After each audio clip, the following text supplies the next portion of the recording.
Sveiki visi! Šiandien turiu dar vieną naują gerą video apie paakių maskavimą. Tai yra viena didžiausių problemų, kurią visada turime užmaskuoti puikiai. Taigi pradėkime apžvalgą apie priemonės skirtas paakių maskavimui. Taip pat truputį užsiminsiu apie spuogelių maskavimą, kaip juos taip pat puikiai užmaskuoti. Pradėkime nuo to, kad yra ir brangių priemonių, ir pigesnių priemonių. Tad pradėkime nuo pigesnių priemonių apžvalgos, ką galite įsigyti parduotuvėse, kurios, sakykime, yra skirtos makiažo priemonių pardavimui, tai yra Eurokos parduotuvėse ir panašiai. Tikrai išbandžiau porą gerų priemonių ir man patiko. Vienas pigiausių priemonių tai yra priemonė iš K3, tai yra būtent concealeris, kuris skirtas paakių maskavimui. Jis yra su puikia uodegėle, kuri gali puikiai užmaskuoti tiek, sakykime, paakių zoną, tiek labai gerai yra skirta antakių įrėminimui. Mes galime su netgi linijas tam tikras išpiešti ir puikiai užsimaskuoti. Lygiai taip pat ir Maybellino priemonė Illuminator berods, vadinasi, irgi concealeris paakiam. Jisai taip pat įrėmina antakius, užmaskuoja paakių zoną, galima net lūpų kampučius įsirėminti ar ne ir pasidaryti puikų maskavimą.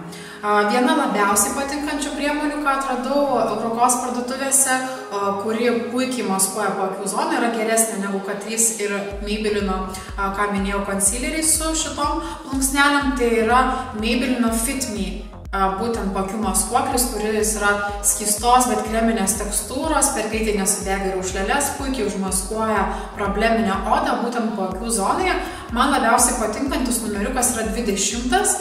Jisai toksai light beige, būtent atspalvio, tokio lengvo smėlio pigmento, šiek tiek su gelsvumu, tad puikiai užmaskuoja mėlynus paakius. Tai būtų pigiausios priemonės, ką teko išmėginti paakių maskavimui.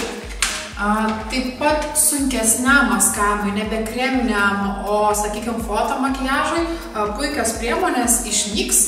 Tai būtent concealeriai vadinami HD ir jie būtent fotomakiažai atrodo nerealiai gerai, kadangi tai yra stiprios maskavimo galios korektoriai ir su jais galima puikiai užmaskuoti paakių zoną ar spuogelį, netgi tą priemonę naudoti tiek tam maskavimui. Taip, kad priemonė tikrai pakankamai gera, tik tiek galiu pasakyti, kad jeigu norite įsigyti vieną priemonę ir ją naudoti tiek vakariniam, tiek paprastiem makiažam, jau ji jums netiks, jinai daugiau skirta tik foto makiažam, nes netgi HD raidelės atspindi, kad yra šviesą atspindinčiom dalelėm priemonė ir panašiai. Jinai yra labai stipraus būtent maskavimo, todėl per grubiai ir per daug užmaskuotai atrodys dienos metu, nes paakių maskuoklis yra labai tirštos tekstūros, kamufliažinės ir netgi subėga ir raukšleles dienos bėgė, sakykime, per kokias 7 valandas dienos bėgė tikrai subėgios ir netaip gražiai atrodys, nes yra labai tirštos konsistencijos.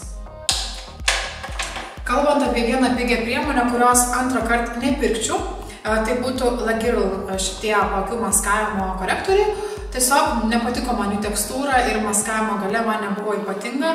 Tai nežinau, tiesiog jūsų pasirinkimas, galbūt jums ši priemonė patiks, pasakokit, kodėl jį jums patinka, galbūt kaip ją naudojate. Tos patarimus panaudosiu ir aš būtent savo makiažuose. Kalbant apie priemonę, kurią naudojau labai ilgą laiką ir kuri tiesiog man buvo neišvengiamo lagamino dalis, tai yra Mika Foreo priemonė Lift Concealeris, tai yra paakių maskuotojas. Jo numeriukas pats mėgiamiausias buvo 3, kadangi tai buvo su oranžiniu pigmentu, kuris maskuoja tiek melsvumą, tiek violetinumą, ypatingai gerai maskuoja violetinės problemas.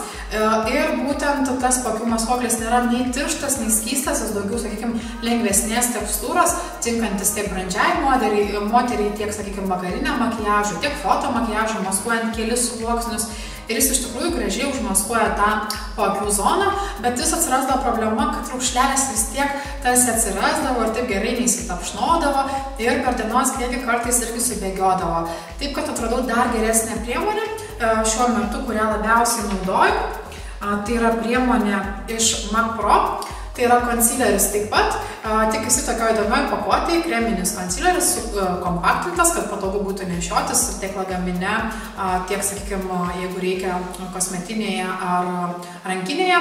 Ir jisai aš jį vadinu trio. Kodėl trio? Dėl to, kad jis yra iš 3 dalių. Tai yra ir paakių maskuotojas viename, sakykime, ir spuogelių maskuotojas. Tai dvi spalvos skirtos paakių maskavimui, žalia spalva skirta spuogelių maskavimui, ne tiek maskavimui, bet kiek raudonių neutralizavimui, nes ant spuogelio būna raudono, kad mes tai neutralizuotume, mes turim dengti žalsvų pigmentų. Tai šita priemonė, kodėl man labiausiai patinka, nes yra kreminės lengvos tekstūros, jinai tiesiog labai gerai drėkinanti, kaip yra drėkintojas geras ir tinka tiek brandžiai moteriai puikiai ir nesubėgioja raukšleles, tiek vakariniai makiažui galima dėti keliais sluoksniais, netgi kartais darau specialiai su ta šviesesne priemonė išviesinimą, kada užsidedu makiažo pagrindą, dar kartą pakartoju būtent akių maskavimą, tiesiog tikrai viena mėgiamiausių priemonių šiuo metu.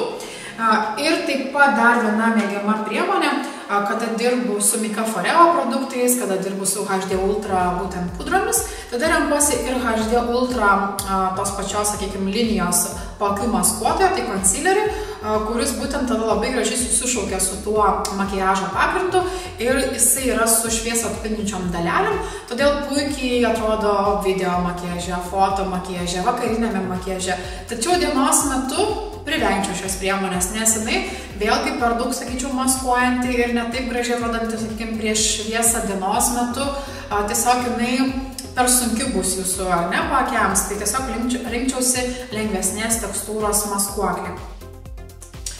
Taigi, paakių maskavimą reikia rinkti, sakykime, skystesnės tekstūrą tuo atžvilgiu, kada oda yra sausesnė, kada ją reikia geriau pridrėkinti, ar ne, kada turime brandžią moterį išsausėjusius paakius, kada turime mimikos raukšlelių, kada norim foto makiažo, kada norim, sakykime, labiau jį užmaskuoti, renkamės tirštesnį, kamufliažinę priemonę, su HD raidelėm priemonę, kuri būtent puikiai užmaskuos, puikiai atrodys prieš fotokameras, prieš video filmavimus ir taip toliau. Taigi renkamės tą priemonę, kokios jums reikia. Kasdieniniam naudojimui paprastesniems makiažams dienos metu rinkitės lengvesnės, kuo labiau kreminės tekstūros, kad jums tas paakių maskavimas nesubėgiotų į raukšleles. Labai svarbu tą paakių maskavimą tinkamai įtapšnoti. Tai yra svarbiausias dalykas, nes jūs neįtapšnojęs paakių maskavimo negaunat galutinio gero rezultato. Dar jeigu biure pudra ar kompaktinė pudra užfiksuojat paakių zoną, jos tinkamai neįtapšnojęs ar ketvirtų pirštų ar spondžio pagalba, jūs neišgaunat tinkamo efekto, net ir dažnai užfiksuojat ją su raukšlele ir tada raukšlelė dar labiau išryškėja ir jūs galvojat, kad būtent tai padarė paakių maskuoklis. Tai iš tikrųjų ne paakių maskuoklis yra svarbiausias, bet jūsų įdirbis būtent makiažo eigoje, kad jūs nepamirštumėt viso to įtapšnoti ir tik tada užfiksuoti. Kalbant nebe paakių maskavimą, bet dar apie spuogelių maskavimą, pati geriausia priemonė maskuojantis spuogus, randus, raudonį ir randelius bei tetiruotės, kas yra labai svarbu, tai yra priemonė iš Mika Foreo Full Coveris.